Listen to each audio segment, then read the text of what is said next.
मित्रांनो, तुमचं स्वागत आहे मंदार पाटील व्लॉग्समध्ये। तर मित्रांनो, आजचा व्हिडिओ असणार आहे कोकणातून आणि कोकणातील एका घाटाविषयी तुम्हाला आज मी माहिती देणार आहे। सब्जेक्टवरून समजलं असेल तुम्हाला, आज आपण माहिती घेणार आहोत कशेडी घाटाबद्दल। फेसाळणारे धबधबे, पावसाने तुडुंब भरून वाहणारी भातखाचरे, आल्हाददायक थंडीवर बोचणारा वारा आणि त्यात अंगावर पावसाच्या कोसळणाऱ्या सऱ्या, हे कोणालाही मोहत टाकायला पुरेसे आहे। सह्याद्रीच्या कुशीत तामिनी घाट, माळशेज घाट, आंबोली घाट असे अनेक घाट आहेत। त्यापैकी आणखीन एक प्रसिद्ध घाट म्हणजे कशेडी घाट। मुंबई गोवा महामार्गावरील हा घाट, कशेडी घाट हा 20 किलोमीटर लांबीचा घाट आहे। पावसाळ्याचे दिवस, डोंगरकडे, डोंगरावरून लहान मोठे उघळत येणारे धबधबे, वळणावळणाचा रस्ता, सगळीकडे हिरवळ आणि त्यामध्ये असणारे धुके, हे सर्व पाहता डोळ्यासमोर येतो तो म्हणजे कशेडी घाट।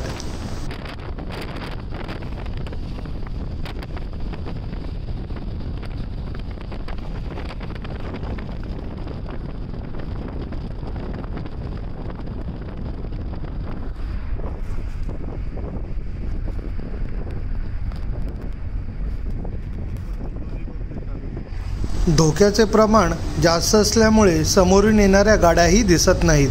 कशेडी घाट पाहिल्यानंतर असं वाटते की आकाशातील ढग आणि डोंगररांगा ह्या एकमेकांसोबत लपंडाव खेळत आहे।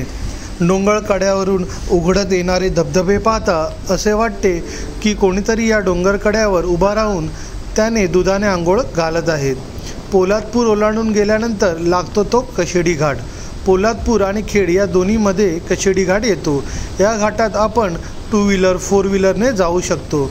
तसेच असंख्य प्रायव्हेट आणि महाराष्ट्र शासनाच्या बसही अवेलेबल आहेत। मित्रांनो, हा घाट जितका दिसायला सुंदर, मनमोहक आणि आल्हाददायक आहे तितकाच अपघाती आहे। या घाटात वाहनाची नेहमीच गर्दी असते। या घाटाचा रस्ता वळणावळणाचा असल्यामुळे येथे भरपूर अपघातही होतात। त्यामुळे या घाटातून प्रवास सावधगिरी।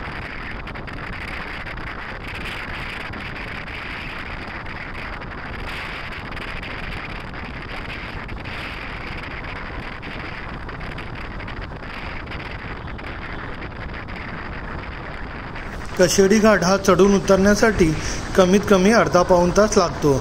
म्हणून या बोगद्याचा वापर केल्यामुळे आपण हे अंतर अगदी 10 ते 15 मिनिटात पार करू शकतो।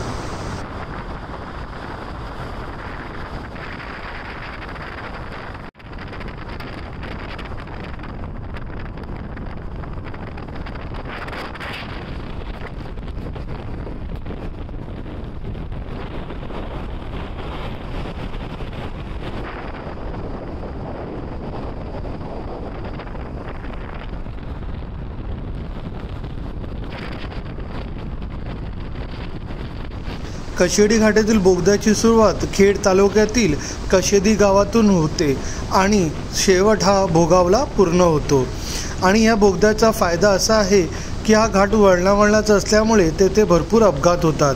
हे अपघात आणि बोगद्यामुळे कमी होऊ लागतील आणि या बोगद्यामुळे वाहनाची गर्दी कमी होऊन अपघाताचे प्रमाणही कमी होईल। तसेच इकडे 2 प्रकारचे टनल चालू करण्यात आलेले आहेत। सध्या येथे 2 टनल उभारण्यात आलेले आहे। एक टनल पूर्णपणे वाहतुकीसाठी चालू झालेला आहे, तर दुसऱ्या टनलचे काम अजून अर्धवट अवस्थेत आहे। कशेडी घाटाच्या बोगद्याला सुरुवात करण्यापूर्वी इकडे अजिबात पाऊस नव्हता। जसा बोगद्याचा शेवट आला तर अत्यंत जोरात आणि मुसळधार इकडे पावसाची सुरुवात झालेली आहे। आपण इकडे पाहू शकता।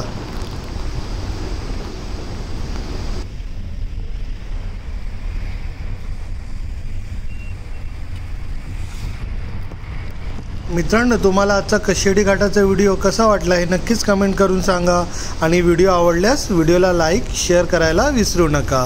येवा कोकण आपलोच असा।